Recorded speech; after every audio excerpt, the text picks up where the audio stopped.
Acá estamos. Elena, ¿me escuchás? Sí. Hola Olga, sí te escuchamos. ¿Tú nos escuchas a nosotros? Están todas. Bien. Acá tenemos al conjunto de becarios presenciales y tenemos unos tantos más virtuales que nos escuchan en español, en inglés. Bienvenidas a todas. Gracias por estar aquí con nosotros. Y quiero decirles que estamos en el último tramo de una edición nueva que es híbrida, porque tenemos participación presencial de algunos panelistas, virtual de otros panelistas, presencial de muchos becarios de toda América Latina, virtual de otros que no solamente son de América Latina, sino tenemos gente de Kenia, de Europa, de muchos lugares, así que del Caribe también. Así que muchas gracias por estar con nosotros. Te voy a dejar, Elena, que presentes a las panelistas. Sí les quiero decir que el tema de brecha de género, balance de género, perspectiva de género ha salido prácticamente, corríjame si estoy equivocado o no, prácticamente en todos los temas que hemos abordado, desde infraestructura hasta metaverso hace un rato. Así que el panel de ustedes como que cierra un poco y da como una perspectiva más completa de este tema que, bueno, que yo hace muchos años que ya vengo trabajando, ahora está más de moda, pero hace muchos años que yo por lo menos trato de promover esta igualdad en mi carrera, que es la ingeniería. Así que bueno, bienvenidas todas. Te dejo a vos, Elena, que las presentes. Gracias, Elena, siempre por ayudarnos con moderaciones, con contenidos, y a todos ustedes también por estar acá con nosotros. Y entiendo que Desiree nos puede seguir en inglés con el canal de YouTube. ¿Sí, Desiree? Dice sí. Que sí. Ok. Bueno, Elena, todo tuyo y bienvenidas todas. Muchas gracias. Muchísimas gracias, Olga. La verdad es que es un gusto estar de nuevo aquí y acudir a tu convocatoria, siempre entusiasta, y además con estas colegas y amigas tan queridas, y reunirnos otra vez en un panel. Y me da también mucho gusto esto que nos acabas de comentar, porque el género es un tema transversal. Qué bueno que está saliendo de las mesas especializadas. Hay que tocarlo en todos los temas. No están completos los temas si no se ven los aspectos de género. Y bueno, paso rápidamente a presentar a las integrantes de este panel de primer nivel, que, bueno, las fichas, las síntesis curriculares las tienen en la página, pero aquí las saludo y las introduzco con mucho gusto. María Cristina Capello es Head of Safety Policy en Latinoamérica de Meta. Aimé Vega Montiel, de la UNAM, México. Bueno, y si me permito también decir, porque tanto Cristina como Aimé, también queridas conectadas, Desiree Milosevic es Policy Advisor, de la que hoy se llama Identity Digital. Tanara Lauschner, UFAM, la Universidad Federal de Amazonas, en Brasil. Giuseppina Curelli, directora de Relaciones Políticas y Programas de Educación de Millicom Tigo. Y pues yo encantada de estar ahora con ellas, y también de manera virtual con Micaela Sánchez Malcom, la secretaria de Innovación Pública en la Jefatura de Gabinete de Ministros de la Presidencia de Argentina y del Centro G+T. Y pues comenzamos en primer lugar dándole aquí la palabra a Micaela Sánchez Malcom a través de un video que nos ha preparado, y entonces pasamos en el primer paso de nuestro panel a escuchar sus palabras.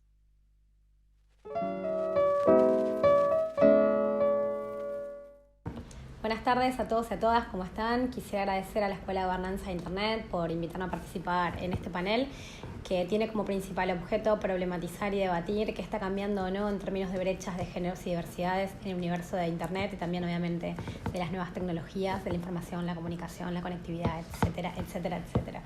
Quisiera, antes de arrancar, también saludar a los 200 becarios y becarias que están participando y que forman parte de este equipo de trabajo y estudio. Mi nombre es Micaela Sánchez Malcom, soy secretaria de Innovación Pública en la Jefatura de Gabinete de la Presidencia de la Nación de Argentina, y desde ese lugar quisiera compartir con ustedes algunas actividades, algunas experiencias, algunas políticas públicas y proyectos que venimos impulsando que están estrechamente vinculados a esta brecha de géneros y diversidades en tecnología, de las cuales estamos hablando largo y tendido con grandes compañeros y compañeras del ámbito nacional e internacional. Han conocido y conocen los números, las estadísticas, los informes que dan cuenta de la brecha entre varones y mujeres y que aún se incrementa aún más si consideramos obviamente diversidades de identidad sexual en el universo de la ciencia, la tecnología, la ingeniería, la matemática. Los números se repiten bastante internacionalmente en todos los países. Hablamos de índices que más o menos se estructuran en un 30% de representación para mujeres y diversidades en el universo STEM versus un 70% de representación de varones en este mismo universo. Y esta representación se da no solamente a nivel identificación, a nivel generación de perfiles y de líderes, se da a nivel de proyección de estudios desde los niveles primario, secundario o niveles iniciales, digamos, de estudio que se proyectan luego en términos académicos, universitarios, terciarios, profesionalizaciones, y se dan sobre todo también en el nivel del trabajo y de la inserción laboral.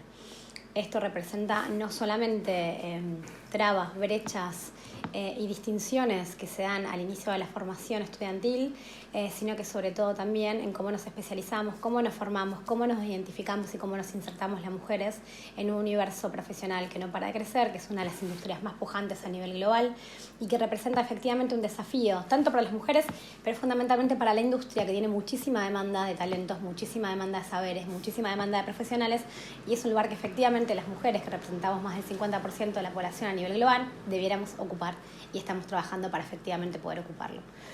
En ese sentido, el proyecto que queríamos compartir con ustedes hoy es un proyecto de trabajo colaborativo, colectivo, de muchísimas mujeres involucradas, que es nuestro Centro de Géneros y Diversidades en Tecnología. Este centro está funcionando, encabezado por la Secretaría de Innovación Pública, pero lejos de estar circunscripto a esta Secretaría de la Jefatura de Gabinete, es un centro que tiene una articulación público-privada. Del ámbito público forman parte gran cantidad de organismos del Estado Nacional, desde el Ministerio de Mujeres, Género y Diversidad, pasando por el CONICET, pasando por el Ministerio de Ciencia y Tecnología, el Ministerio de Educación, el Instituto Nacional de Escuelas Técnicas, que es un instituto muy importante respecto a cómo las niñas y las adolescentes se empiezan a incorporar a la formación secundaria, nociones y saberes técnicos, y otros organismos también del Poder Ejecutivo Nacional. En el plano de la articulación privada, nosotros y nosotras trabajamos con gran cantidad de empresas nacionales e internacionales. Entre ellas no me quiero olvidar a ninguna, pero trabajamos con Claro, con Telefónica, con Personal, con Huawei, con Nokia, con Ericsson, con Globant, con Microsoft, con Amazon Web Services, trabajamos con Meta, trabajamos con Tecnored, trabajamos con Google, con la Fundación YPF, trabajamos con organismos internacionales como la Unión Internacional de Telecomunicaciones, trabajamos con UNICEF, con el Club de Chicas Programadoras, y cada vez estamos sumando más colaboradores, empresas e instituciones. Este centro, además, está alineado con los principales objetivos y los principales lineamientos internacionales y recomendaciones internacionales vinculadas a la reducción de brechas, tal como, por ejemplo, lo establece la CEPAL, que tiene que ver con la promoción de acciones y actividades que efectivamente tiendan a reducir brechas y a fomentar la alfabetización digital y a generar instancias sólidas y concretas de capacitación y de formación en todo lo que tiene que ver con habilidades para inserción en el universo de las tecnologías de la información y la comunicación. Tiene que ver además con poder desarrollar programas que promuevan y faciliten esta inclusión digital, pensando en mujeres y también pensando en diversidades. Tiene que ver con una promoción más integral de una ciudadanía digital, donde esta ciudadanía digital deje de reproducir brechas que sobre todo están dadas no tanto en el acceso a las tecnologías o a los dispositivos, sino más bien están dadas por cómo las mujeres nos apropiamos de esas tecnologías, nos vinculamos con estas tecnologías y podemos efectivamente tener una relación, una vinculación no tanto dada por un uso personal, sino más orientada a una formación, una capacitación y a un uso laboral. Y sobre todo además, también vinculada con estas recomendaciones internacionales, cómo pensamos políticas públicas que tengan asidero y que tengan proyección para reducir estas brechas de las cuales venimos hablando. Brechas que según informes internacionales, hay indicadores de UNESCO, del Foro Económico Mundial, necesitan una articulación público-privada muchísimo más activa de la que tenemos hoy para no requerir más de 130 años para poder cerrar estas brechas. Estamos hablando de un futuro de 130 años hacia adelante, que es un periodo muy largo que ni siquiera podemos proyectar en términos de política pública, sino que tenemos que necesariamente ponernos a trabajar, a pensar y articular acciones para que ese plazo y ese tiempo se reduzca sustancial y drásticamente.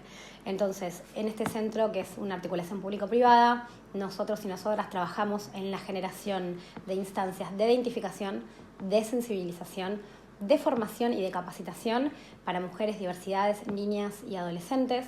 Está dado por diferentes instancias, en diferentes modalidades, algunas presenciales, la mayoría virtuales, otras que son de formato híbrido.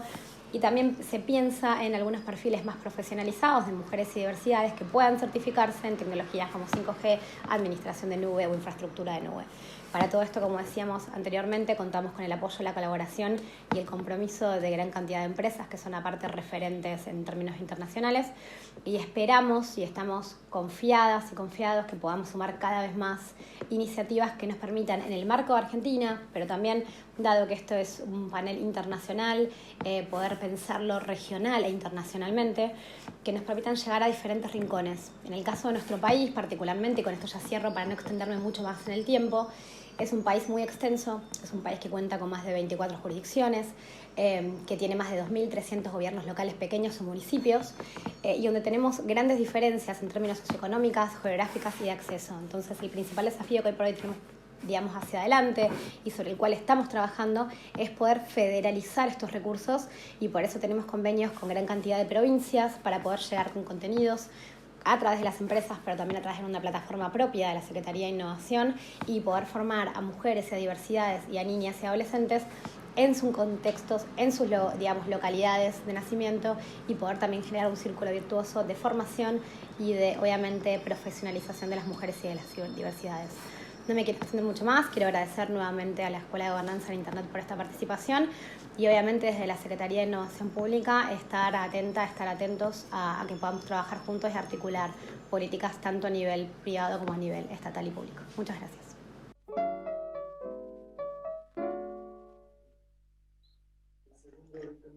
Pues muchísimas gracias, interesantísimo, qué buen inicio para esta mesa, y ver de cuestiones concretas que se están empujando para cambiar, y además para cambiar esta realidad antes de 130 años, ¿no? Que eso es lo que no es posible aceptar.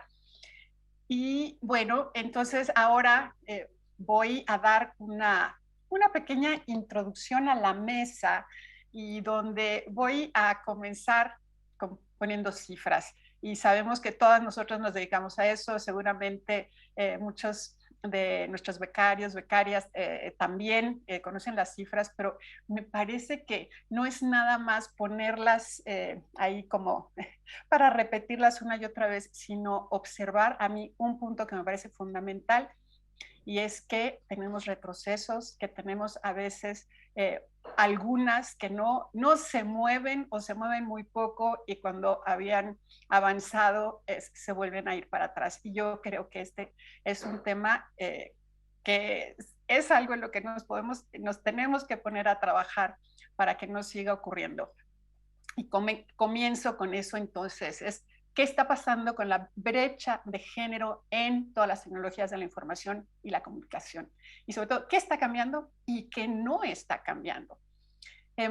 Sabemos, ya lo hemos repetido hasta el cansancio, cómo la pandemia aceleró el proceso de adopción tecnológica, pero también que no todas las personas estaban preparadas para hacerlo. Hay quienes lo hicieron de una manera muy fácil, muy natural, y hay otras, sobre todo otras, son otros y otras que se quedaron atrás, que se quedaron excluidas, y con eso las brechas se agrandaron. Y cuando hablamos de exclusión digital, no solamente nos quedamos en este ámbito, sabemos que la exclusión digital significa exclusión económica y exclusión social, significa que se acorten las posibilidades de movilidad social y de perspectivas para tener un futuro mejor. Y también lo que se nos hizo sumamente evidente es que la desigualdad de nuestras sociedades nos hace vulnerables. Cuando pasa cualquier cosa, esta es una parte muy débil de nuestra sociedad, y la desigualdad entonces ante una crisis tiende a reflejarse en una mayor desigualdad. Y vemos así retrocesos en las brechas digitales de género. Y hablo de brechas porque tenemos que acostumbrarnos a medirlas en muchísimas dimensiones. Y por ejemplo, entonces vemos como la brecha de género en el uso de Internet, bueno, que todas estas brechas ya son de por sí grandes y preocupantes. Del 2020 al 2021 se incrementó. No solamente no se avanzó, sino dimos pasos para atrás en el uso de Internet de mujeres frente a hombres. La brecha de género en la propiedad de teléfonos inteligentes también se amplió, y este punto es importantísimo porque determina en mucho las posibilidades de que las mujeres hagan un uso significativo del Internet. Las mujeres que se van adicionando cada año al uso del Internet móvil, mientras en el 2020 tuvimos 110 millones, en el 2021 ya nada más fueron 59 millones. Y esto, un punto preocupante es que fueron una cantidad mucho menor a la del año anterior, y en contraste, el incremento en los hombres que se sumaron a este uso se mantuvo en la dinámica que traía. Y esto nos habla aquí de esta vulnerabilidad, de estas desigualdades sistemáticas que ante la crisis, ante una dificultad, hace que las mujeres nos quedemos atrás. No toda la sociedad en las mismas circunstancias, para todos es difícil, pero para las mujeres es todavía más. Y también vemos entonces cómo es mucho menos probable poseer entonces un teléfono móvil o un teléfono inteligente para las mujeres, es menos probable ser usuarias de Internet móvil, tienen menos confianza en el uso de Internet, y además cuando usan el Internet lo hacen para una gama más acotada de actividades en línea.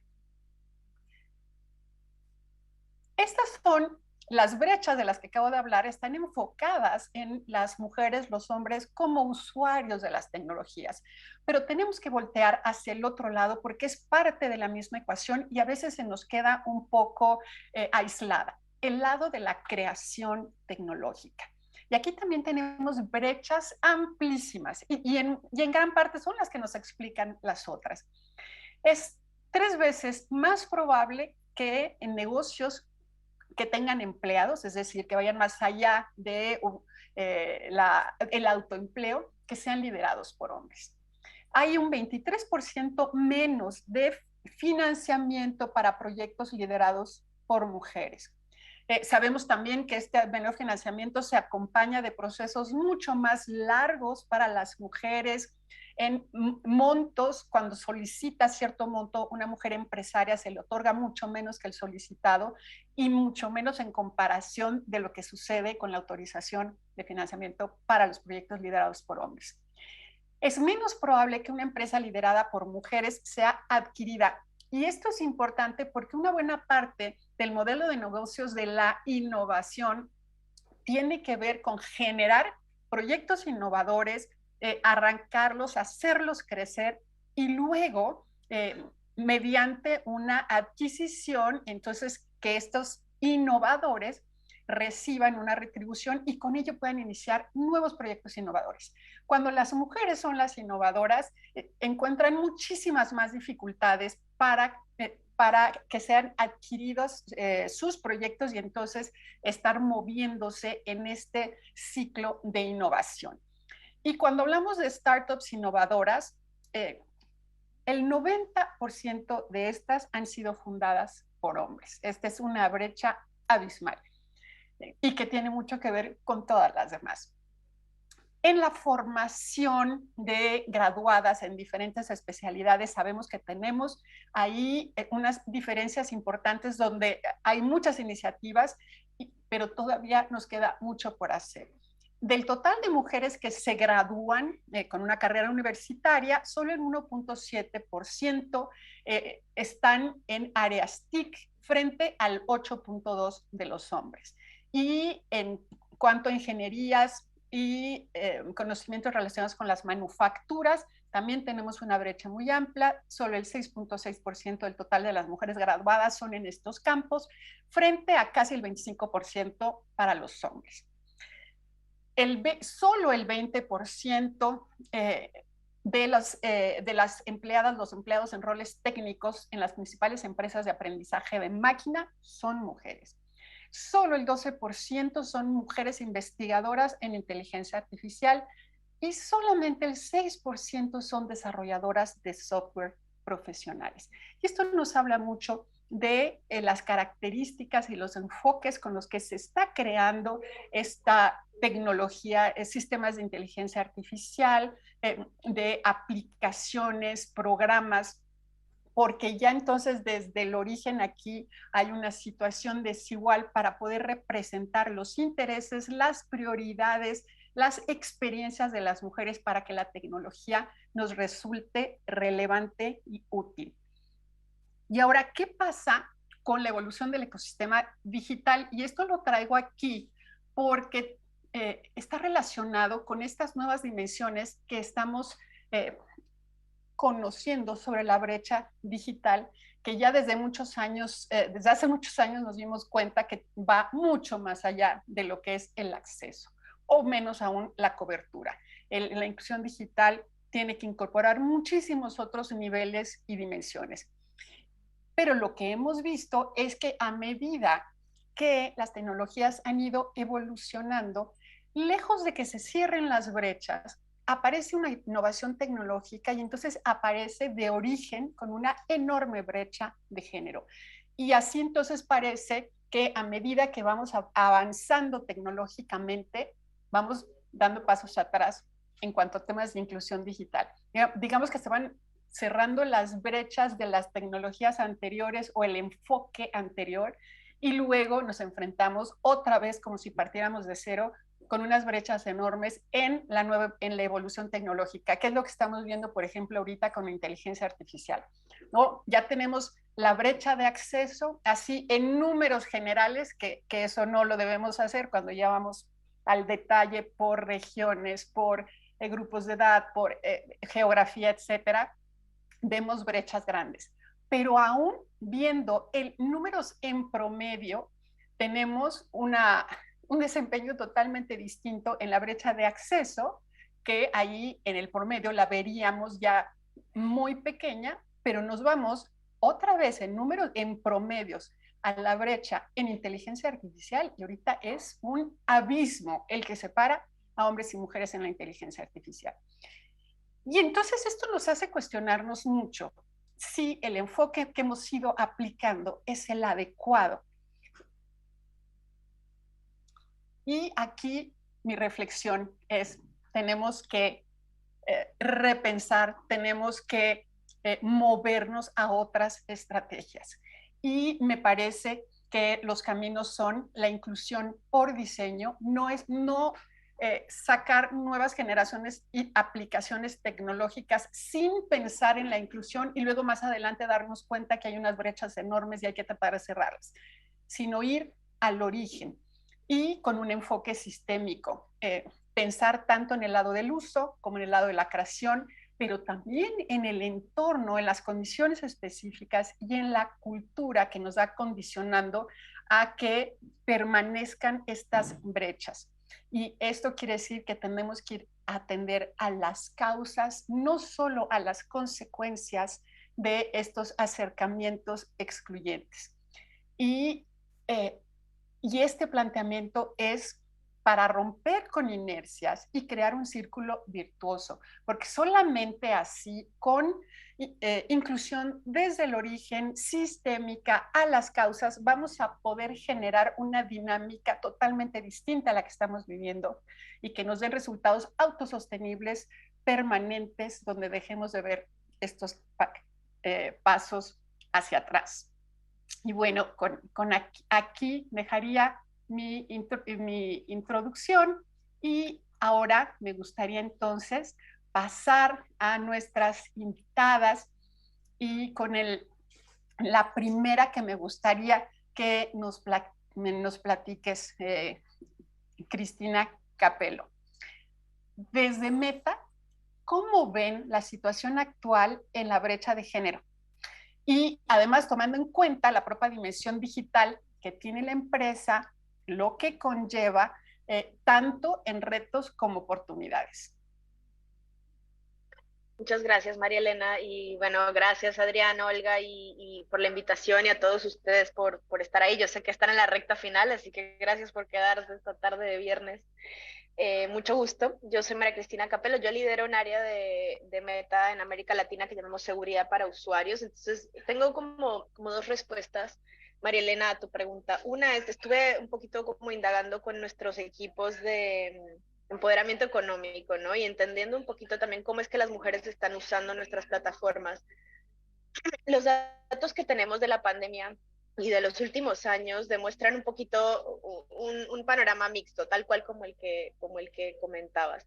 Por un lado, algo así como 57% de los negocios hechos por mujeres utilizan herramientas digitales versus los que están hechos por hombres o están buscando, ¿no? Como estas nuevas herramientas para poder llegar a nuevos públicos. Entonces, sí hemos visto un uso mayor por parte de mujeres emprendedoras de las plataformas, lo que quiere decir que no se están quedando atrás. También quiere decir que probablemente, o sea, demuestran como una necesidad, ¿no? Económica muy, muy real, sobre todo en nuestros países. Y lo que sí es que lo que sí vimos desafortunadamente es un cierre y apertura, ¿no? De negocios y de grupos, etcétera, mucho más alto que el de por parte de negocios de los que los hombres son dueños, y esto fue como a través de toda la pandemia. Entonces hay que tener ese panorama en cuenta, y lo comento por el lado de los negocios porque son los datos más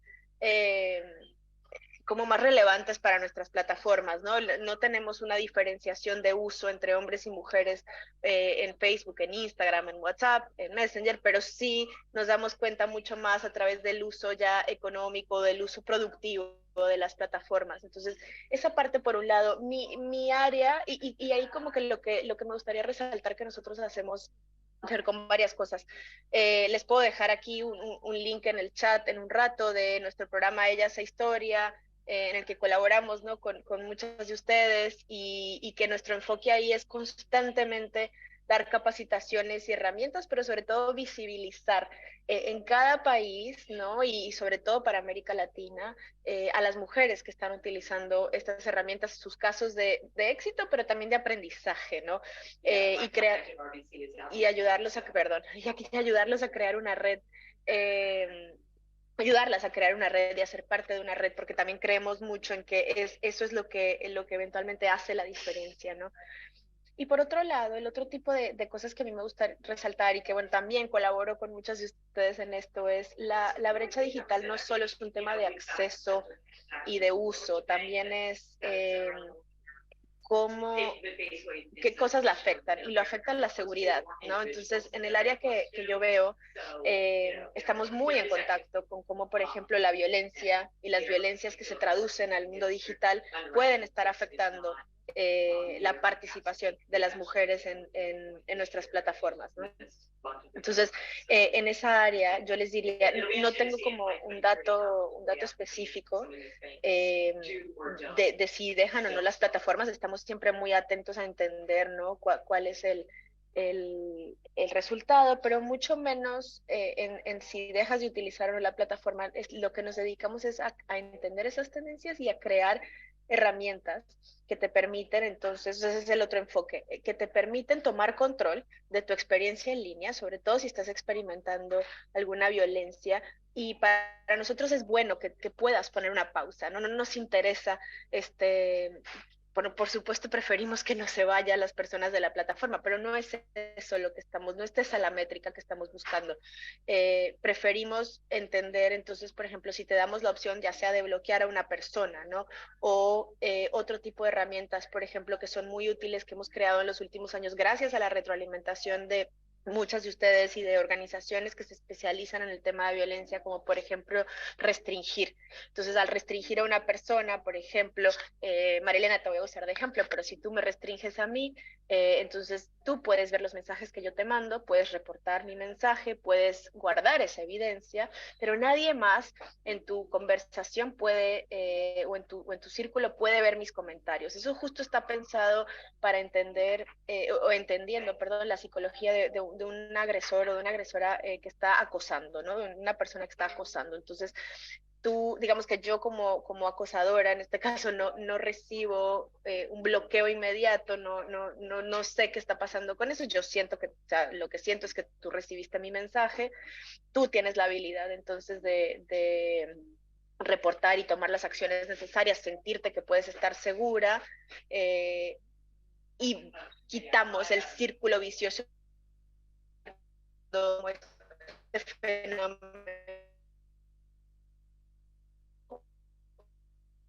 de manera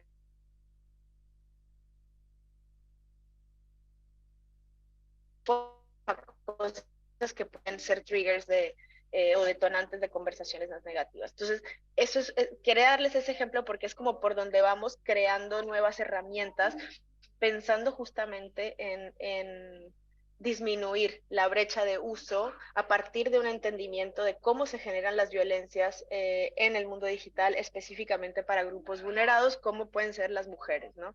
Entonces, ese tipo de cosas me gusta siempre ponerlas en la mesa para que entendamos, y ustedes que están ahorita, ¿no? Aprendiendo un poco sobre cómo las diferentes partes de Internet funcionan, no es simplemente un tema de acceso, es un tema de cómo pensamos en el diseño de las herramientas, también entendiendo los riesgos que las personas enfrentan y aprendiendo a diseñar tecnologías que ataquen eso. Otra herramienta que existe en Instagram, por ejemplo, estás a punto de hacer un comentario con palabras ofensivas, te sale una advertencia y te dice: te invitamos a rehacer tu comentario. Más del 50% de las personas que ven esa advertencia lo rehacen. Entonces también es como un poco para crear esta conciencia. O por ejemplo, tú tienes tanto en tus páginas de Facebook, ¿no? Si tienes algún negocio, alguna causa, etcétera, como en Instagram, la posibilidad de tú filtrar palabras ofensivas o hacer tu propio filtro de palabras. Muchas veces las palabras no ofensivas también son utilizadas para atacar. Hace poco estaba en Brasil y me comentaban de un caso de una campaña política donde en los grupos y en las conversaciones de esa campaña muy local se utilizaba la palabra señora de una forma muy despectiva. La palabra señora en ningún lado es una palabra ofensiva, pero sí es útil para esa candidata y para ese grupo entender que pueden bloquear esa palabra, de manera que puedan controlar la conversación. ¿Por qué? Porque lo que importa ahí es la campaña y son las ideas que se están discutiendo, no la parte despectiva, no atacar o no entrar en esas discusiones. De nuevo, solo les dejo esos ejemplos como herramientas de pensar cuando estamos pensando en el diseño de nuevas oportunidades y de rehacer el diseño de muchas cosas que vemos en Internet desde la perspectiva también del uso y de lo que puede llegar a salir mal y cómo atacarlo. Gracias. Muchas gracias. Y qué bueno que tocaste el tema de la violencia digital, porque si bien estas tecnologías tienen una capacidad, yo digo que enorme, usadas correctamente para incluir y para alcanzar grupos que sistemáticamente se encuentran al margen, pues también pueden ser utilizadas para ejercer violencia y nuevas formas de violencia en las redes, que además, entre otras muchas consecuencias, también terminan por hacer que las mismas mujeres se restrinjan en el uso de la tecnología. Y me encanta que hayas tocado esto, porque ahora vamos con Aimé Vega, que es una gran especialista en este tema y que me gustaría mucho que nos platiques, Aimé, de tus perspectivas sobre esto, sobre el espacio de Internet, el espacio digital para ejercer violencia. Muchas gracias, Marilena, y quiero agradecer a Olga Cavalli por esta iniciativa, por su invitación pues eso, a pensar junto con todas ustedes, mis compañeras, en eso, acerca de las implicaciones de las tecnologías de información y comunicación en los derechos humanos de las mujeres y las niñas. Bueno, lo que hizo la pandemia fue poner o intentar poner, ¿no?, la tecnología como el instrumento que garantizara la continuación de la vida social en todos los ámbitos. Sin embargo, debido al carácter estructural de la desigualdad entre mujeres y hombres, la tecnología no resolvió la exclusión social, no resolvió la discriminación de las mujeres en la sociedad, sino por el contrario la agudizó. Y es aquí donde yo quiero colocar mi reflexión, es ¿por qué sucedió eso? Quiero aclarar que desde la investigación feminista en comunicación venimos analizando estos temas por lo menos desde la década de los 50. Es decir, no obstante, hoy las tecnologías de comunicación digital nos ponen de frente la exacerbación de la discriminación y la violencia contra las mujeres y las niñas, hoy también en el entorno digital, pues vamos a ver que no se trata de un tema nuevo, y de ahí que me parece muy importante que en el terreno de la toma de decisiones o en el diseño, como nos lo acaba de exponer MC Capello, en el diseño de las tecnologías, que es importante que volteemos a ver lo que ya hemos no solamente conceptualizado, sino propuesto como vías para reducir estas brechas. Entonces, ¿por qué sucede esto? Principalmente porque seguimos viendo esta tendencia de poner la tecnología al centro, es decir, este enfoque tecnocéntrico que Jody Bachmann analiza muy bien a finales de la década de los 90, principios del nuevo siglo, que defiende que la tecnología por sí misma iba a resolver lo que el Estado y la sociedad no han sido capaces de garantizar, como son los derechos humanos de las mujeres, como es la igualdad entre mujeres y hombres. Esa insistencia es la que continúa abrevando en eso, en el incremento o en la agudización de las brechas digitales. Entonces, ¿qué es lo que necesitamos? Pues entender que para que la tecnología funcione, requerimos cambios estructurales que promuevan la protección de los derechos humanos de las mujeres y las niñas. ¿Qué es lo que sucede debido a ese enfoque tecnocéntrico? Por ejemplo, que se ha agudizado la violencia contra las mujeres a través de las tecnologías de la comunicación digital. Organismos como el Parlamento Europeo identifican por lo menos 18 tipos de violencia digital contra las mujeres y las niñas asociadas a estas formas específicas que diseñan los agresores. Y cuando hablamos de agresores, ojo, no hablamos, o yo no hablo de individuos, sino hablamos de organizaciones criminales avaladas o sostenidas incluso por instituciones del Estado que operan con absoluta impunidad en la perpetración de distintos tipos de violencia contra las mujeres. Otro es pensar que nuevas tecnologías, por ejemplo, hoy tenemos la realidad virtual, inteligencia artificial, incluso sobre las cuales ya hay declaraciones de organismos internacionales, hay gobiernos, como es el caso de México, que ahora tienen propuestas en el tintero para regular la inteligencia artificial. E insisto, ese enfoque tecnocéntrico y no colocar los derechos humanos de las mujeres en el centro es justamente lo que provoca que, bueno, o sea, seguirá el desarrollo tecnológico, pero que lejos de disminuir, las brechas se amplíen. Otro de los problemas que estamos viendo relacionados con esto de la brecha digital es la agudización de estereotipos sexistas. Vamos a ver cómo el uso sexista de la tecnología resulta un muy buen negocio, y cómo hoy incluso hay distorsiones, ¿no?, de conceptos que el feminismo ha trabajado históricamente, como son consentimiento, ¿no? Vamos a ver cómo Catherine McKinnon hace una crítica al consentimiento como una de las trampas del patriarcado que coloca en las mujeres la responsabilidad de la violencia de la que son víctimas. Nosotras, yo formo parte del Laboratorio Feminista de Derechos Digitales, una agrupación de mujeres universitarias, y lo que nosotras encontramos recurrentemente en las víctimas que solicitan nuestro acompañamiento, nuestra asesoría, es que muchas de ellas ni siquiera pueden iniciar denuncias por violencia ante autoridades, en nombre de que ellas consintieron mandar sus imágenes, ellas consintieron difundir sus videos, y entonces acá vamos a ver cómo este discurso del consentimiento asociado, por ejemplo, al sexting seguro, ¿no? Resultan trampas que en realidad benefician a los grupos que se benefician de la explotación sexual de las mujeres. Y vamos a ver entonces cómo plataformas como OnlyFans, que no obstante fue creada en 2016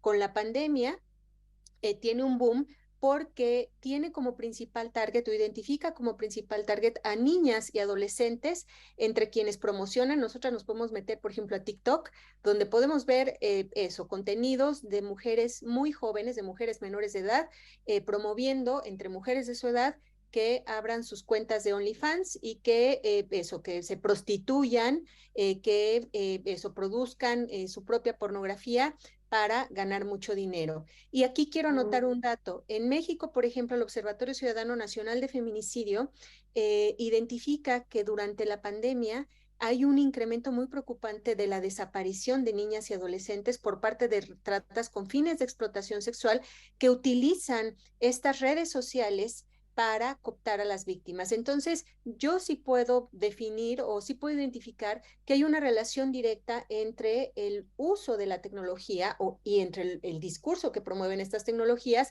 con la violación a derechos humanos de las mujeres. Entonces, en este punto, señalar que las buenas intenciones de las empresas de tecnología se toparán con el patriarcado y el neoliberalismo que encuentran en la explotación sexual de las mujeres hoy a través de estas tecnologías un muy buen negocio. Otro campo problemático es el vinculado con la protección, con la propiedad intelectual.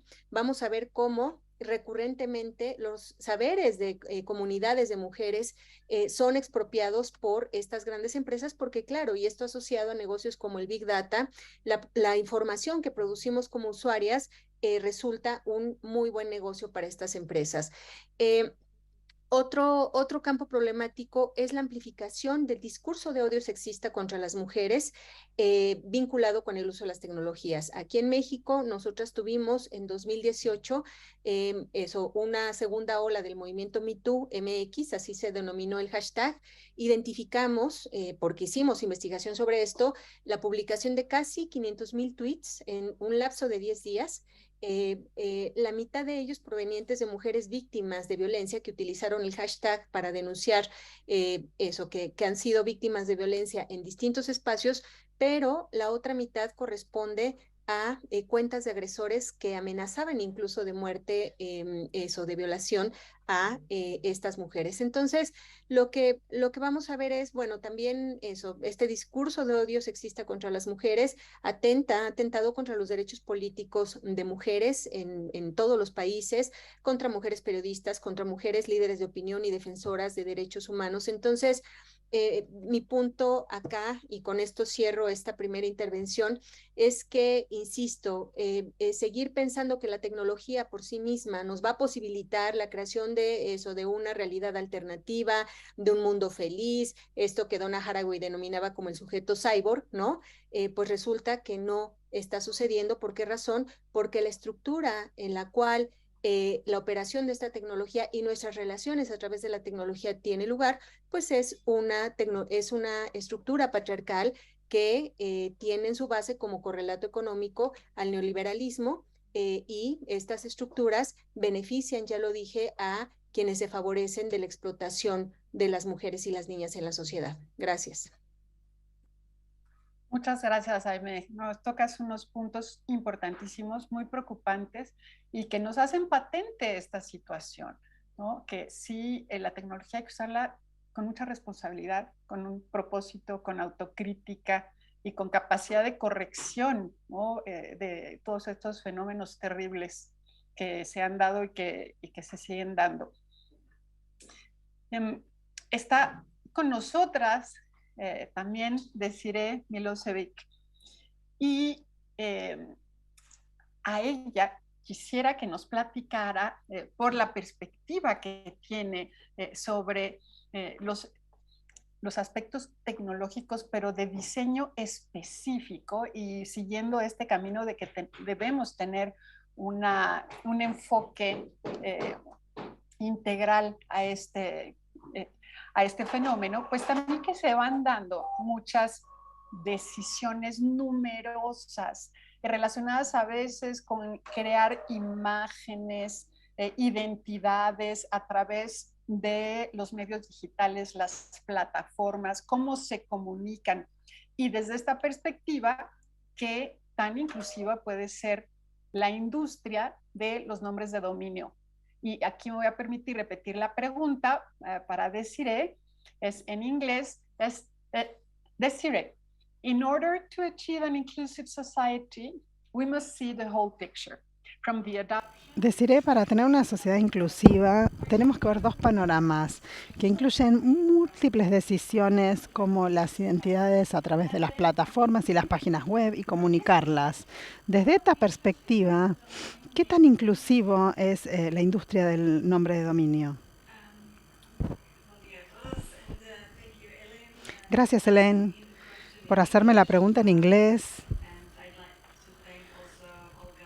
También quiero agradecer a Olga y felicitar a todos por otra escuela de gobernanza del sur de Internet. Para responder tu pregunta, quiero decir algunas palabras sobre la industria de los nombres de dominio de Internet. Yo empecé trabajando en la industria de Internet en el 93, cuando había muy pocas mujeres. Y desde entonces trabajé en otras partes de la industria de tecnología y fui presidente de la junta de CCTLD, en la de Internet Society, fui consejera especial del Foro de Gobernanza de Internet de la ONU, el grupo de asesores, y participé en las reuniones de ITF y he visto los ecosistemas digitales que vos mencionaste desde todas las perspectivas diferentes, y muchas de estas organizaciones, como la de hoy, la que estoy presentando acá, han aportado a que tengamos una Internet estable y tengamos una infraestructura en la que podemos confiar. Y esto ha sido una gran cooperación que generalmente no vemos. Una brecha de género interesante que estamos mencionando hoy en día en las TICs y en la industria de tecnología es algo que existe. Por ejemplo, en la industria de DNS, mi primera reunión de ICANN fue en el 93 y puedo contar con una mano que había solo 3 mujeres asistiendo a esa reunión. Y hoy esto ha cambiado mucho para mejor.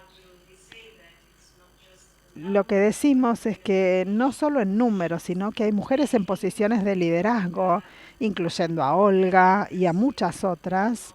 Tenemos mujeres en la Junta de las Corporaciones de Internet para nombres y números. La primera mujer fue presidenta en 1999. Sería bueno ver que haya otra mujer que presida. Y el CEO nunca fue una mujer hasta ahora, así que sería bueno ver eso en la industria de DNS. También me parece importante mencionar que las mujeres en posiciones de liderazgo se encuentran ahí porque definitivamente tienen un buen conocimiento y experiencia. No quiero marcar la diferencia entre hombres y mujeres, sino decir que no es que están en esa posición por ser mujeres, sino porque realmente son la persona adecuada para hacer ese trabajo. Y en los últimos 20 años hemos logrado una mejor posición, por ejemplo, de tener 3 mujeres en lugares de posicionamiento, de buenas posiciones, como Lydia Kuhne en la comunidad en Europa, Miriam Kuhnebel, que es presidenta de la Junta de ITF, del grupo de tareas de Internet, y Alicia Cooper también. De alguna manera todo esto se dio antes de la pandemia. Y me parece que estas mujeres son un ejemplo para otras mujeres en la industria de tecnología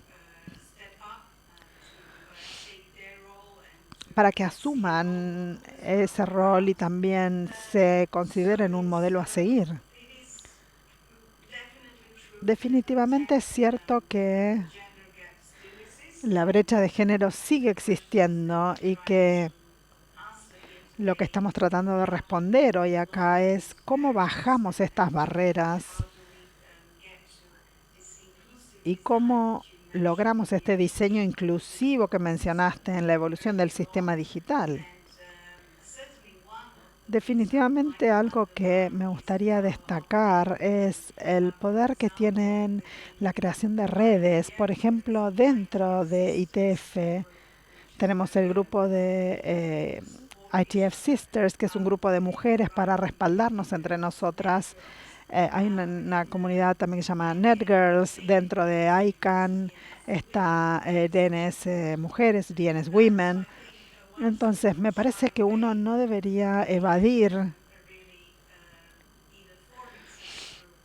ser parte de esos grupos o crear esos grupos, porque no hay que subestimar el hecho de que hay mujeres ahí que están allí y que pueden poner a otras mujeres como oradoras, como líderes, como buenas participantes de un equipo, buenos miembros de un equipo. Y a veces, no importa cuál sea el género, pero como existe esta brecha, también me parece que cuando hablamos de este diseño inclusivo, creo que es importante decir que tenemos que abordar de entrada este tema y tenemos que aumentar la participación de mujeres en STEM, en ciencia, tecnología, matemática. Me parece que es importante este objetivo que la ONU ya comenzó a trabajar en la igualdad de género, en el objetivo número 5, y tenemos que ofrecerle a las mujeres iguales oportunidades y acceso a la educación y ofrecerles un trabajo decente y un puesto decente. Y esto tiene que empezar a edades muy tempranas.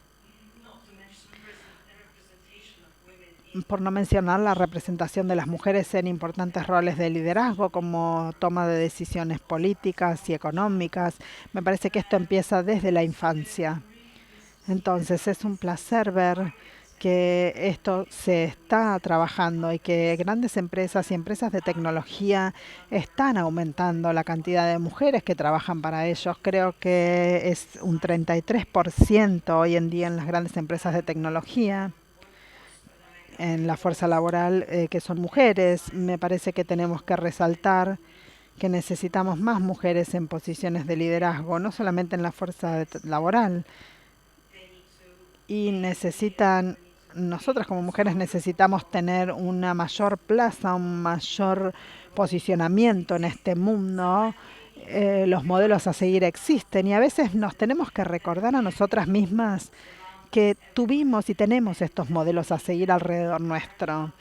Y tenemos que alentar a otras mujeres a que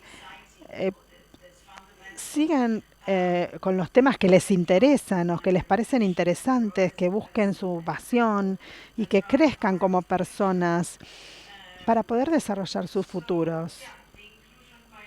La inclusión por diseño, como mencionaste, que es importante, y el aumento en la participación de mujeres, de chicas en STEM, en el campo de la ciencia, de la tecnología, ingeniería y matemática, me parece que es importante.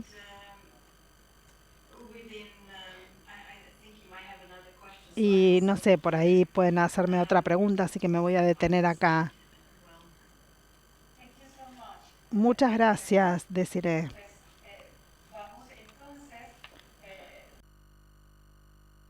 Esta conversación me gustaría mucho aprovechar la experiencia de Tanara Lauschner, porque además de los desafíos específicos de los que hemos estado hablando para la inclusión digital relacionados con el género, existen otras situaciones que llaman al análisis interseccional y porque es más difícil la inclusión de grupos que se enfrentan a barreras que responden a distintas discriminaciones. Tanara, tú trabajas con personas y niñas de la región del Amazonas. ¿Podrías hablarnos de tu experiencia con el programa Cunhanta Digital, Meninas Digitais. Gracias, Helena. Gracias, Olga, por la invitación. E este é todo o espanhol que eu vou conseguir falar aqui com vocês. Eu sou do Brasil, né? E eu vou fazer essa apresentação em português, mas eu espero que a língua não seja uma barreira para a gente. E eu vou, inclusive, aqui compartilhar uma apresentação, porque eu acho que fica mais fácil o entendimento a partir desse compartilhamento. Então, respondendo a pergunta da Helena, eu vou trazer aqui um pouco do Meninas Digitais, do Cunhantã Digital e também eu como conselheira do Comitê Gestor da Internet no Brasil, também vou falar rapidamente dessa iniciativa do Comitê Gestor da Internet. Então, o Meninas Digitais é um programa nacional no Brasil, chancelado pela Sociedade Brasileira de Computação, já tem um pouco mais de 10 anos, tem 11 anos, envolve mais de 18 mil pessoas em mais de 100 projetos parceiros por todo o Brasil. Então, nesse mapa aqui, a gente coloca os locais no Brasil onde nós temos projetos parceiros do Meninas Digitais, aqui um conjunto de logomarcas, né, de marcas dos nossos projetos parceiros, e aqui a gente vê a marquinha do Cunhantã Digital. Então, o Cunhantã Digital é um projeto que a gente executa no Amazonas, em Manaus, e ele, como Meninas Digitais, ele traz iniciativas em cima do que a Helena falou, da criação de tecnologia. Então, são projetos de formação e capacitação, no que a Desirê também fala da necessidade de nós trazermos a formação em STEM para mulheres. Então, nós temos essa iniciativa aqui no Amazonas e aqui nós estamos na Universidade Federal do Amazonas, que é essa grande área verde de 600 hectares dentro de Manaus, é uma reserva florestal. E as iniciativas que nós temos do Cunhantã Digital, eu vou falar apenas duas por conta do tempo. Todo início de ano, a gente faz uma atividade com as meninas e os meninos que eles recebem umas mensagens cifradas e eles precisam decodificar essas mensagens. E a gente faz grupos onde tem apenas uma menina. E, na verdade, o nosso objetivo com esse grupo é medir qual a interação dos meninos com as meninas. Se essa menina que recebeu, digamos assim, o papel de liderança, porque ela recebe todo o material e ela deveria, então, coordenar o grupo. Aí a gente observa se ela fica com esse papel de liderança do início até o final. E, ao final, a gente discute, conversa e pergunta. Nos casos em que não foi a menina que apresentou o resultado, por que não foi ela? Por que o rapaz apresentou no lugar da menina? Então, a gente faz esse tipo de discussão logo no início do ano, para que todo mundo já entenda que a mulher tem o seu espaço dentro do curso, dentro da tecnologia, e isso precisa ser respeitado. Outra iniciativa foi o projeto Makers, onde nós formamos meninas em 3 cidades do Amazonas. Uma em Manaus, uma turma de 30 meninas, outra em Itacoatiara, outra em Coari, isso foi antes da pandemia, depois nós não conseguimos mais dar prosseguimento, e foi uma experiência extremamente rica em poder levar esse conhecimento para as meninas que dificilmente teriam acesso à formação nas áreas de STEM, em escolas públicas, com pouca infraestrutura, com poucas oportunidades. Então, esse projeto nós fizemos também dentro do Cunhantã Digital. E aí, dentro do CGI, eu trago, então, 3 iniciativas. Nós temos dentro do CGI um grupo de trabalho em gênero e diversidade, e nós já fizemos 2 publicações. A segunda publicação, particularmente, traz muitas experiências desse agravamento das dificuldades que as mulheres tiveram durante a pandemia. Então, essas duas publicações elas estão disponíveis no site do CGI. Fizemos também um seminário de diversidade e equidade, uma sessão principal no FIB e uma sessão, a gente deve ter uma participação também no IGF da Etiópia, levando essa iniciativa. Então, são várias iniciativas que a gente está envolvido de maneira mais direta ou menos indireta para fomentar a maior participação de meninas e mulheres nas áreas de STEM.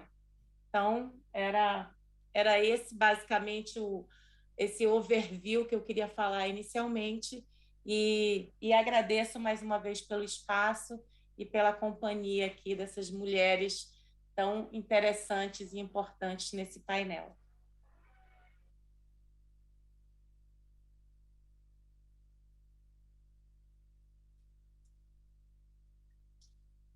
Muchas gracias, Tanara.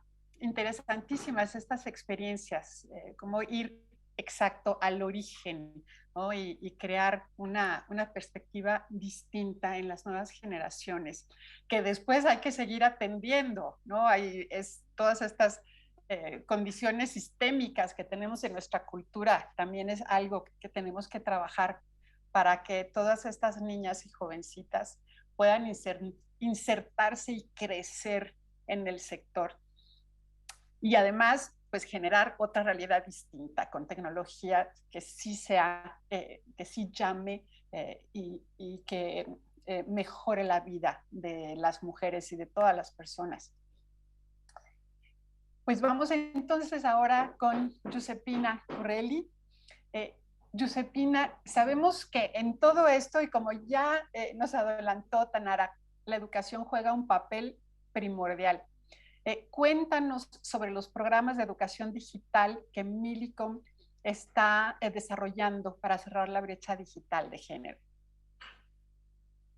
Muchísimas gracias, María Elena. Bueno, no me quiero, me sumo directamente a los agradecimientos y a las felicidades al panel, a los estudiantes que han estado expresando, palisando y concretando su deseo de aprender más por medio de la labor extraordinaria que Olga y Adriana han estado haciendo cada año, ¿no?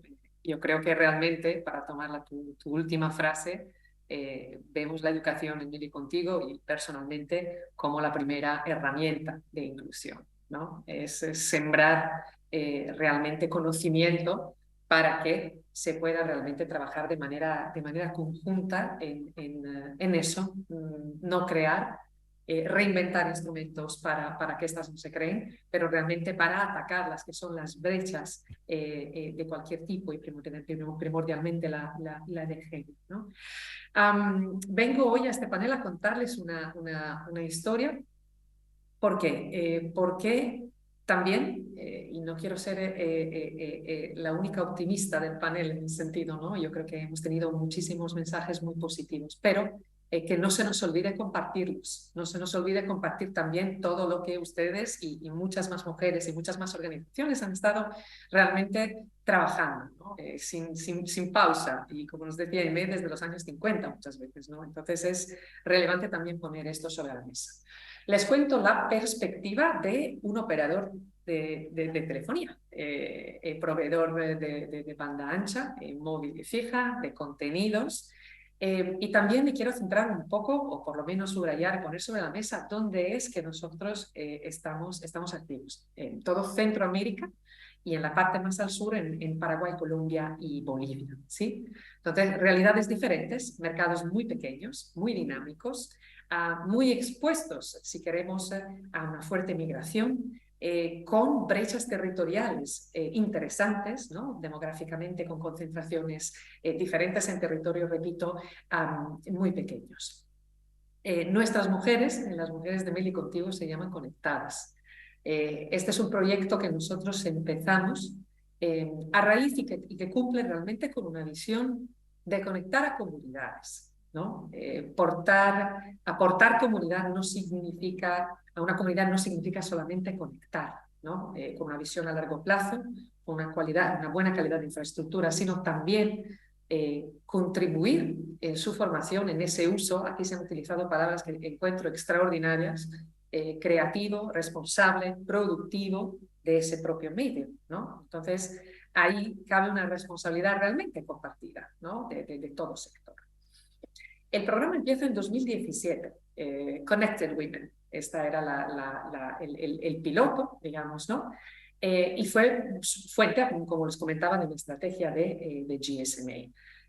GSMA, como asociación de sector, invitaba a los operadores a, pues eso, unir esfuerzos, crear sinergias, crear instrumentos para ayudar la proporción de la mujer usuaria, ¿no? De los que son los servicios que los datos móviles nos permiten acceder. Tigo, que es nuestra operación comercial de Millicom en los 9 países donde operamos, aferra este testigo, y en breve, básicamente entre 2017 y 2018, programas de capacitación sobre habilidades digitales a las mujeres empiezan a tomar lugar en todas nuestras operaciones. Un punto aquí que es muy, muy importante, ¿no? ¿De qué se está hablando? Se está hablando de colaborar con un socio local, y aquí la sinergia con realmente quien tenga el pulso de la situación, ¿no? ¿A dónde van estas mujeres? ¿Qué inquietudes tienen? ¿Qué necesidades tienen, ¿no? En ese sentido? ¿O qué grado de ninguna de estas, ¿no? Entonces, o de cara al medio digital, sencillamente, como decíamos, por no haber estado expuestas, o porque en un núcleo familiar existe solamente un móvil y la mujer es la última que tiene tiempo, acceso, o quizás exposición a este niño, ¿no? Entonces, empieza este programa con una red de socios que empieza a formar mujeres y desvelar los secretos de, digamos, lo que pasa. El programa per se, cuando empieza, y realmente me apetece contar los números, porque otra parte relevante de llevar a cabo cosas es cuantificarla, es reportarla, porque aunque sean 3, 4 o 7.000, son siempre más que cero. Y es importante que sepamos que es posible, que es factible y que hay beneficiarios siempre hay necesidad. Entonces, en una reflexión que obviamente todos sabemos, impulsada fuertemente por la pandemia, decidimos de dar el salto. Y de estas 9 experiencias de las conectadas en estos 9 países, que ya entrenaban, un ritmo de más de 100.000 mujeres en los primeros 3 años en todas las operaciones, decidimos ponernos una meta que ya está casi superada, to be continued con nuestro annual report en breve. Pero pensamos en abril 2022 de abrir una plataforma digital. Entonces, aportar estos entrenamientos a un único sitio gratuito, siempre de mano del socio local, que nos ayudara además a educar a las mujeres, a la comunidad, a crear una comunidad de conectadas, ¿no? Aparte de esto, beneficiamos de un socio, trabajamos en esta plataforma, lo quiero mencionar con Grameen Foundation. Analizamos también cuáles son las preferencias, estas inquietudes, el post de estas primeras sesiones de entrenamiento. Y descubrimos un dato que personalmente encuentro fascinante, y es que estas conectadas a su primer enfoque, a su primer contacto con la realidad digital y con sus oportunidades, pues nos demandan herramientas emprendedoras. Entonces, en la nueva plataforma que estrenamos en abril de este año, son 4 módulos, uno de redes sociales básico, uno de redes sociales para mi negocio, cómo crear un grupo, cómo contactar a proveedores, básico, realmente ese es su primer contacto. Pero también, y a gran demanda, hay cursos de finanzas personales y cursos de finanzas para la gestión de mi propio negocio, ¿no? Y esto va hacia todas esas mujeres que tienen una pequeña tienda, que tienen una pequeña actividad artesanal y que muchas veces por un tema, por las varias brechas, digamos así, no han tenido tiempo de poder contar más de su historia. Seguimos con el programa digital a la fecha de hoy. Nuestras participantes son, la mayoría, diría, mayores de 18 años. Hemos además digitalizado a nuestros socios por medio de un intenso proceso de formación, de manera que esta modalidad virtual se pueda aprovechar a diferentes horas, a diferentes franjas horarias.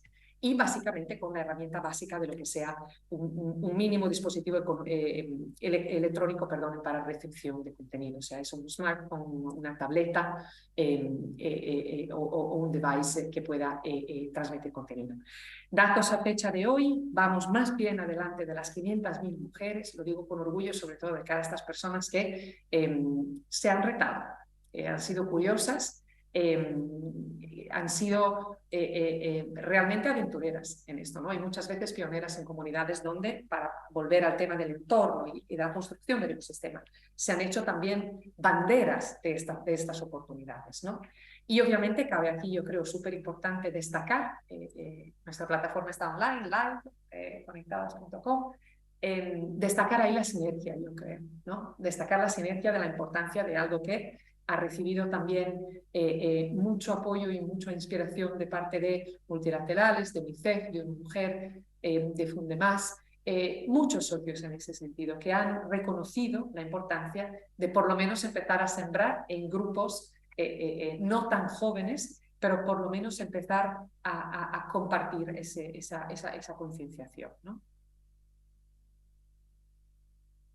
Muchas gracias, Josefina. Qué bonito programa. Muchas felicidades, además, porque ha crecido tanto. Y bueno, no puedo dejar de decir, o sea, somos conectadas, no somos las mismas conectadas que acá. Entonces, como conectadas.org, conectadas.mx, pero bueno, todas sumamos, ¿no? Todas sumamos en diferentes aspectos y además con este concepto tan poderoso de estar conectadas. Y bueno, tenemos tiempo, me parece, que acabamos como suele suceder, el último panel, pero yo quisiera no irnos sin plantearles una pregunta general, quien la quiera tomar o varias de ustedes, porque no hemos hablado hasta ahorita de un elemento importantísimo. Hablamos de la necesidad de hacer cambios, de tener la visión de conjunto, sistémica, la inclusión por diseño, y eso significa sumar, ¿no? Hombres y mujeres. Pero ¿cómo hacer para que tanto hombres como mujeres no solo nos quedemos en la manifestación de apoyo o en pedir o empujar que haya más mujeres en todas estas diferentes actividades, sino tanto unas como otros asumamos cambios en nuestra forma de trabajar, de liderar, de compartir responsabilidades, porque creo que sin eso no vamos a poder tener un cambio real en la sociedad.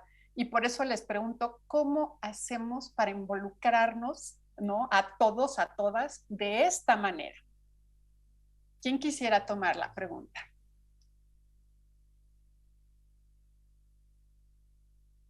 Era una manita. Me lanzo. Josefina. Yo creo que en todo realmente tema de inclusión no se puede estructurar solamente alrededor del grupo que queremos incluir, sino realmente no aplica exactamente, pero les voy a contar cuando lanzamos nuestro programa de Child Online Protection, ¿sí? Conéctate Seguro, su programa que llevamos a cabo para niños que se enfrentan por primera vez con el mundo, con las puertas diferentes de la conectividad. Sobre todo relato el caso de Colombia porque fue emblemático, ya hace unos años empezamos a darlo con mucho éxito y mucho apoyo de autoridades escolares realmente, pero llegó un momento que padres, abuelos, cuidadores, maestros, mentores de todo tipo nos piden este curso porque el niño no puede estar solo, ¿no? En ese sentido. En el caso de la brecha de género, son tantas las dimensiones, pero creo que construir y proponer una cultura, ¿sí? Que ya no es un diversity and inclusion, ya estamos hablando de diversity, inclusion and equity, ¿no?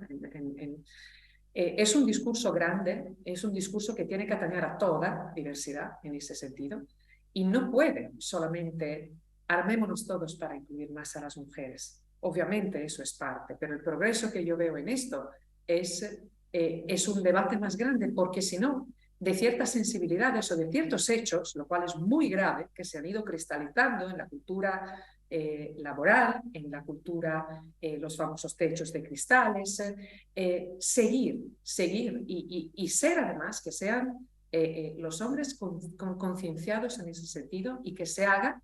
Eso sí, esto es un elemento de cambio, que nos guste o menos, yo creo, ¿no? Si no, no estaríamos aquí hablando.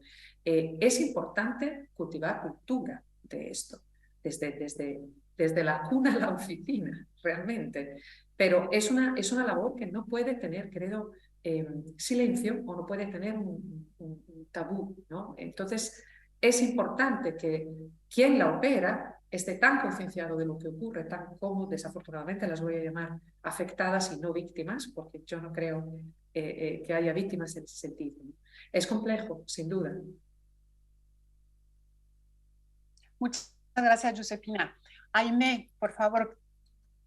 Sí, a ver, es importante aclarar que el feminismo no construye, o sea, no ha construido los derechos humanos de las mujeres a costa o negando los derechos humanos de los hombres. Eso es lo primero. O sea, es decir, tenemos que entender el contexto, el origen de las políticas de igualdad. Tenemos que remontarnos a la Plataforma de Acción de Beijing en 1995, que justamente después de por lo menos 1975, cuando fue la primera Conferencia Mundial de la Mujer, feministas, especialistas en distintos ámbitos, uno de ellos el de la comunicación y las tecnologías, identifican cómo estos son escenarios, como ya lo expuse en su momento, en donde la discriminación contra las mujeres, la violencia contra las mujeres, eso forma parte estructurante. Y entonces lo que propone la Plataforma de Acción de Beijing es la transversalización de la igualdad entre mujeres y hombres en las políticas gubernamentales, en las políticas de empresas privadas de todos los sectores, y eso me parece importante porque esta lectura acerca de que no hemos incluido a los hombres lo que hace es colocar aquí una distorsión que no corresponde con lo que el feminismo ha promovido, pero además esta distorsión a lo que apunta es a pensar eso en la población masculina en términos de discriminación, y no ha sucedido de esa manera. Aclarar también que eso desde el feminismo, lo que nosotras elaboramos como parte de nuestro análisis sobre la discriminación y la violencia contra las mujeres es que el avance de las mujeres en la sociedad ha sido visto históricamente como una amenaza a los privilegios masculinos. Entonces, acá me parece muy importante continuar llamando la atención acerca de que la realización de la igualdad les corresponde desde luego a la población masculina. Entonces, cuando pensamos, o bueno, cuando yo pienso eso en soluciones, pienso en dos principios. Uno, la importancia de adoptar una perspectiva integral, es decir, pensar que solo en el terreno de la tecnología vamos a agotar o podemos encontrar las herramientas para cerrar la brecha digital. Eso me parece, como ya lo mencioné, que es no ver la estructura en la cual estas prácticas tienen lugar. Entonces, desde mi perspectiva, es importante en el nivel estructural apuntar a la dimensión de las normas, ¿no? Por ejemplo, en materia de violencia digital, en algunos países, como es el caso de México, se ha legislado, pero se ha legislado con una visión sesgada, que al no poner la perspectiva de los derechos humanos de las mujeres al centro, termina beneficiando con estas leyes, pues justamente a los agresores, ¿no? En segundo lugar, pienso que es importante apuntar al terreno de las políticas públicas. Desafortunadamente, lo que ha sucedido con la pandemia es un debilitamiento en general de los mecanismos institucionales con que contamos las mujeres, que construimos las mujeres, y esto alcanza las políticas en materia de derechos humanos de las mujeres en el terreno digital. Y esto le corresponde al Estado, es decir, los gobiernos, en lugar de adelgazar los presupuestos para garantizar las políticas públicas de derechos humanos de las mujeres y las niñas en el terreno digital, por obligación constitucional, tendrían que fortalecer los presupuestos y por lo tanto las políticas. Una dimensión muy importante y que tocaron aquí dos de mis compañeras es la dimensión de la educación.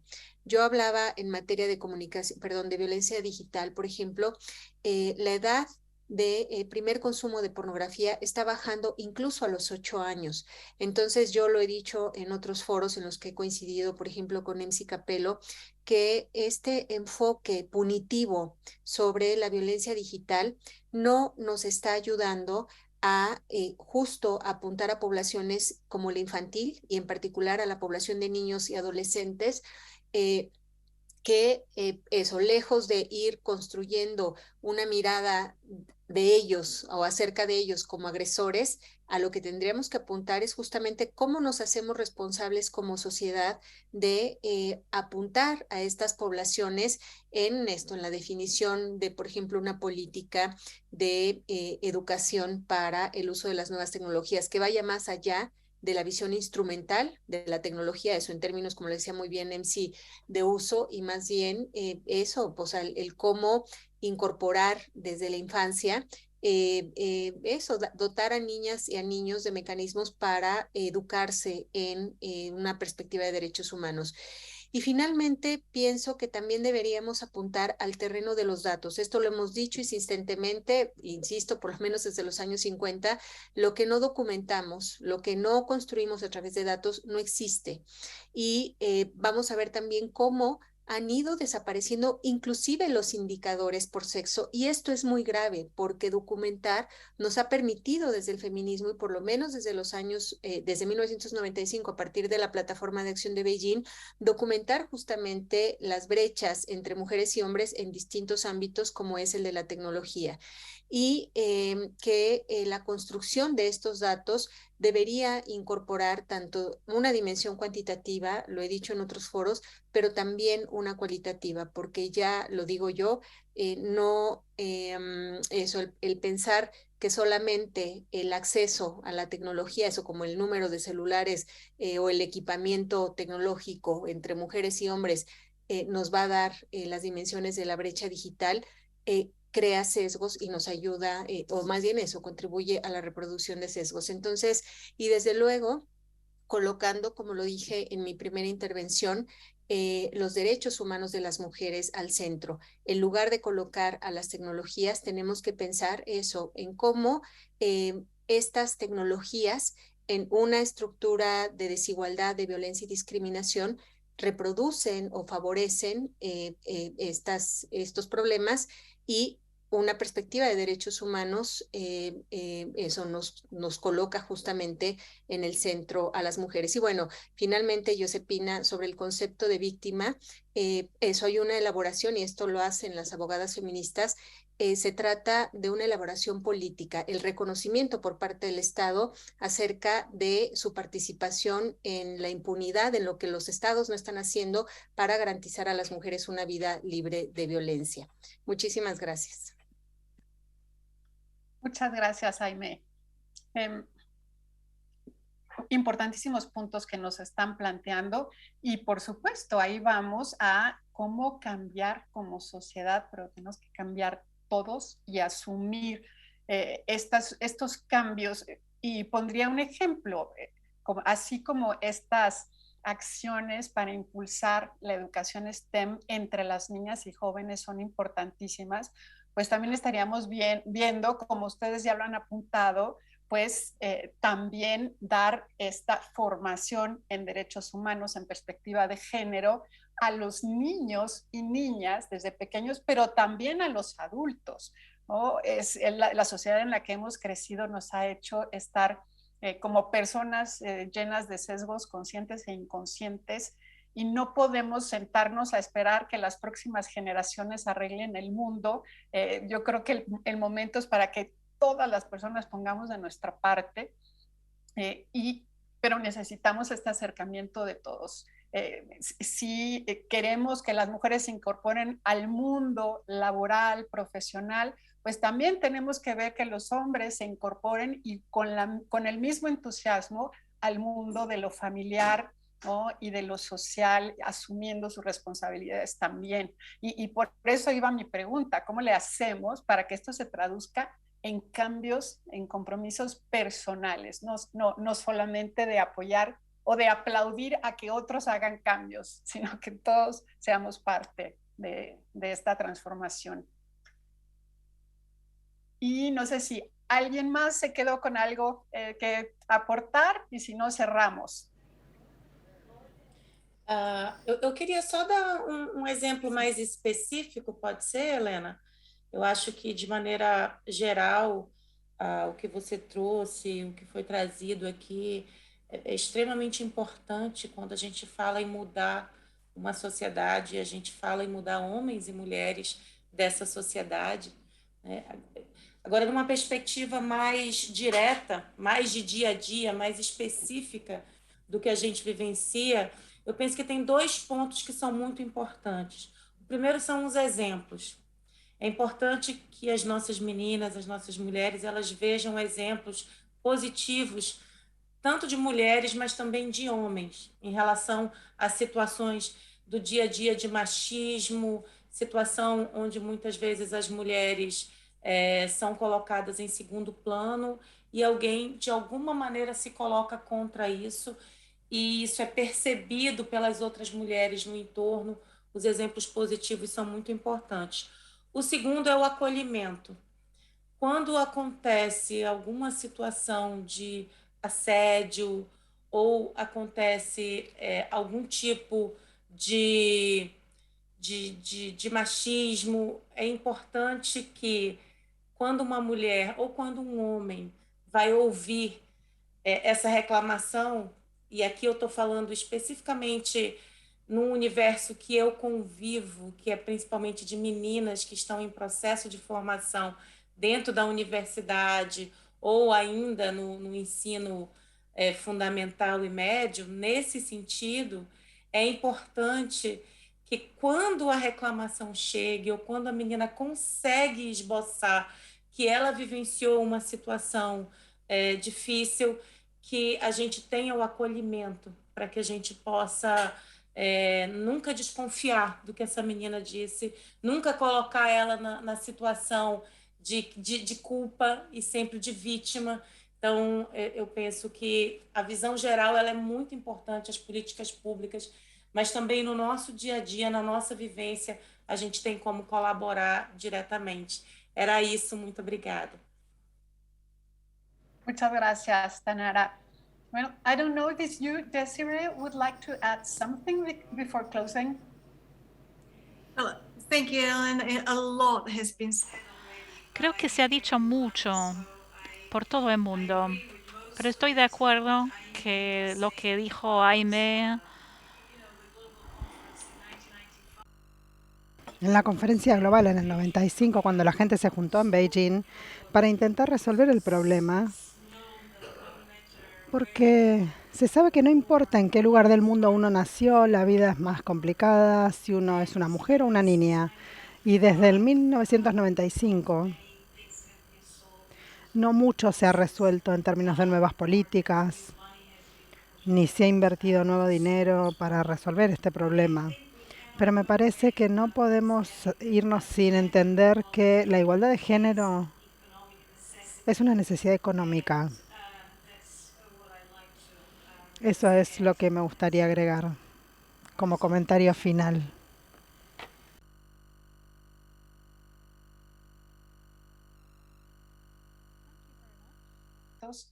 Tiene, además de que es un tema de justicia, ¿no?, y de derechos, que eso es lo esencial, pero además tiene sentido económico, tiene sentido para crear sociedades más resilientes, que se desarrollen de una mejor manera, de formas permanentes. Bueno, pues qué charla tan rica, tan interesante hemos tenido el día de hoy. Les agradezco a todas las participantes en este panel y además una nueva ocasión para encontrarnos y sobre todo a Olga Cavalli, que nos ha reunido aquí en esta última plática. Y pues bueno, cerramos. Olga, te regresamos la palabra. Sí. Gracias, Elena, gracias a todas, la verdad me quedé muy impresionada y me hicieron acordar, yo hace como 10 años dije una frase que mucha gente le gustó, dije, bueno, vamos a pasar de la declaración a la acción. Yo sentía en ese momento que hablábamos del tema, pero bueno, yo dije, bueno, vamos a presentar cosas concretas. qué estamos haciendo. Entonces me gustó muchas cosas que presentó Giuseppina, que presentó Tanara, la visión desde cambios de la tecnología del diseño, como presentó tanto Desiree como MC. Me parece que son cosas concretas y que no solamente sea declaratorio. Y algo de que es económicamente importante, eso yo lo vengo diciendo hace mucho tiempo. Hay mucha falta de mano de obra calificada y las mujeres somos como el 50% del mundo y no estamos ocupando todos esos lugares. Así que creo que es económicamente conveniente y de ninguna manera una amenaza para, creo que lo dijo Aimé, no sería una amenaza para lo que tienen los hombres, sino al contrario, un beneficio para la sociedad en general. Hay manos de preguntas acá, si tienen un minuto más, porque nos extendimos un poquito, si me dan espacio para preguntas, ¿podemos? ¿Tienen un minuto más? Me dicen que sí, veo dos, dice MC, 2 minutos, ok. Bueno, si se tienen que ir, no se preocupen, simplemente hacen así con la mano y se van. Pregunta. Muchas gracias por la exposición. Soledad, de la Defensoría del Pueblo de la provincia de Santa Fe. Quería consultarles si están al tanto de los 2 proyectos de ley que tenemos acá en Argentina, la Ley Belén y Ley Olimpia, en referencia a lo que es la difusión no consentida de imágenes con contenido sexual y la violencia de género digital. Y quienes están en México, si nos pueden contar la experiencia de Olimpia Melo en referencia al tema. Muchas gracias. Tomemos la otra pregunta, si nos contestan todas juntas.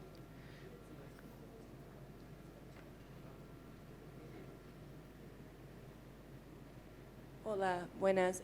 Patricia de Brasil, Uruguay. Yo soy periodista y quisiera saber si se podría pensar en una política de acción afirmativa, por ejemplo, como ya hay en la política y de hecho lo apoya ONU Mujeres, por ejemplo, con ley de cuotas para participación política, que se replicara algo parecido para la tecnología también, la participación de mujeres en la tecnología, que no fuera necesariamente una ley, de repente que fuera con subsidios para el sector privado, pero también sí con una obligatoriedad en el sector público, no sé, algo que efectivamente pase de la declaración a la acción, como dijo Olga. Sí, hay una pregunta acá de María Joel de México, virtual, si alguna vez hemos experimentado algún bloqueo por razón de género y qué han realizado al respecto. Yo tengo largas historias sobre eso, pero eso si querés un día charlamos. Les dejo la palabra.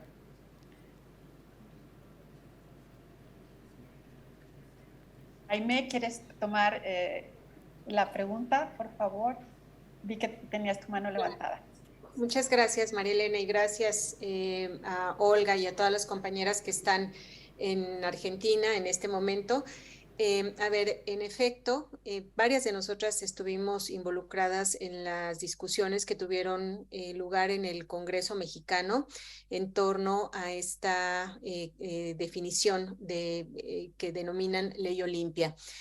Justo lo que nosotras desde distintos ámbitos y a partir de nuestra experiencia de trabajo directo con víctimas de violencia digital alertábamos es que la violencia digital, como lo señalé, no se reduce solamente a una conducta, como es este caso que se legisló, que es la difusión de imágenes íntimas sexuales sin consentimiento.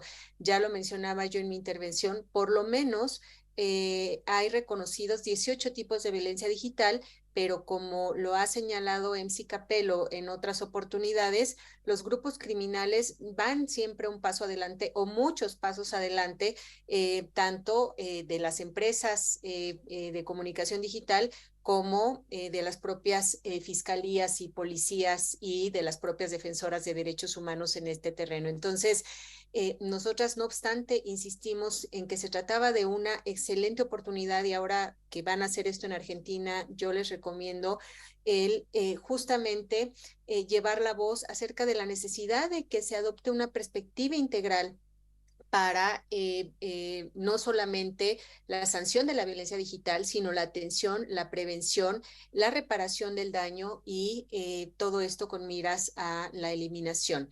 Entonces, este es un primer llamado de atención. El segundo es que esta conducta que fue legislada en México ya estaba sancionada en el Código Penal por parte de la Ley contra la Trata. Y lo que hizo esta reforma o esta definición de violencia digital fue crear un doble tipo penal que incluso establece una pena más reducida o una pena menor en el caso de violencia digital que cuando se trata en el contexto de la ley contra la trata. En tercer lugar, mencionaba yo este concepto peligroso de consentimiento, porque justo la definición establece la difusión de imágenes íntimas sexuales sin consentimiento. Entonces, lo que nosotras argumentábamos es que el consentimiento hace suponer que las mujeres participamos en igualdad de condiciones en nuestras relaciones sexoafectivas con los hombres, y esto nunca sucede así. Yo ponía aquí el ejemplo de casos de víctimas que nosotras hemos atendido en el Laboratorio Feminista de Derechos Digitales, por ejemplo, mujeres menores de edad que son extorsionadas por los agresores y que las obligan a enviarles las imágenes íntimas de ellas, porque si no, o eso, con la amenaza de que si no, las acusarán con sus padres.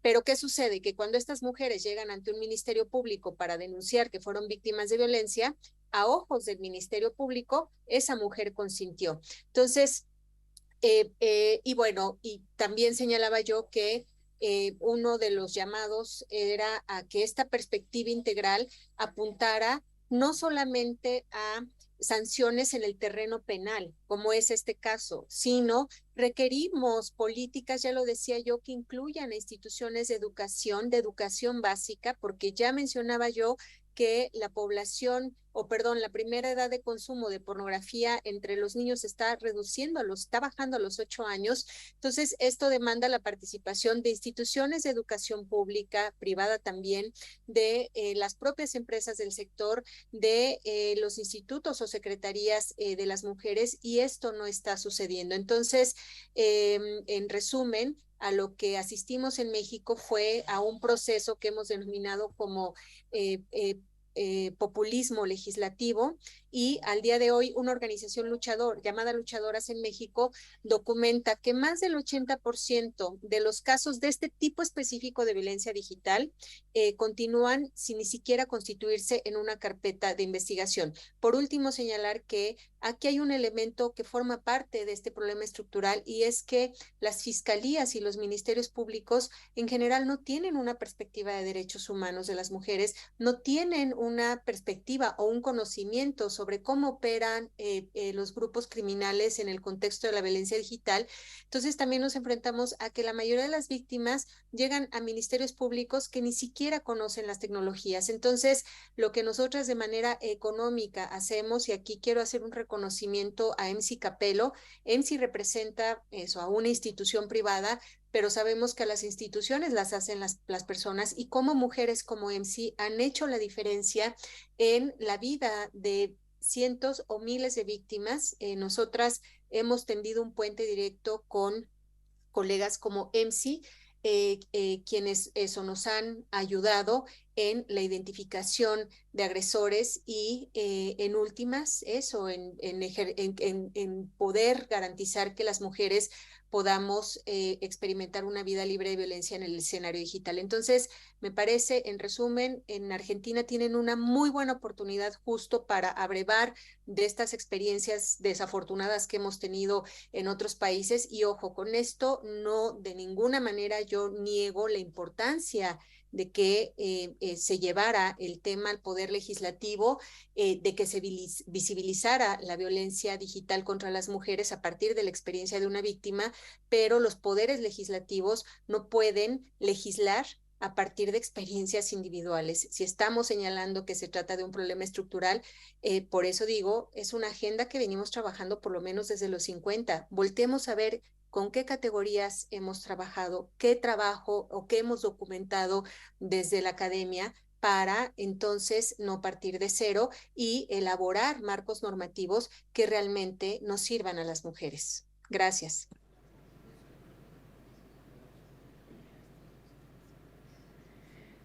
¿Algún otro comentario? ¿No estamos ya? Perdimos a dos panelistas, ya se hizo un poco tarde. Bueno, les agradecemos con un aplauso, lamentablemente se fue en fin. Está nada ahí. Gracias a todas, súper interesante y les agradezco, les mandamos un saludo desde aquí, virtual. Un abrazo.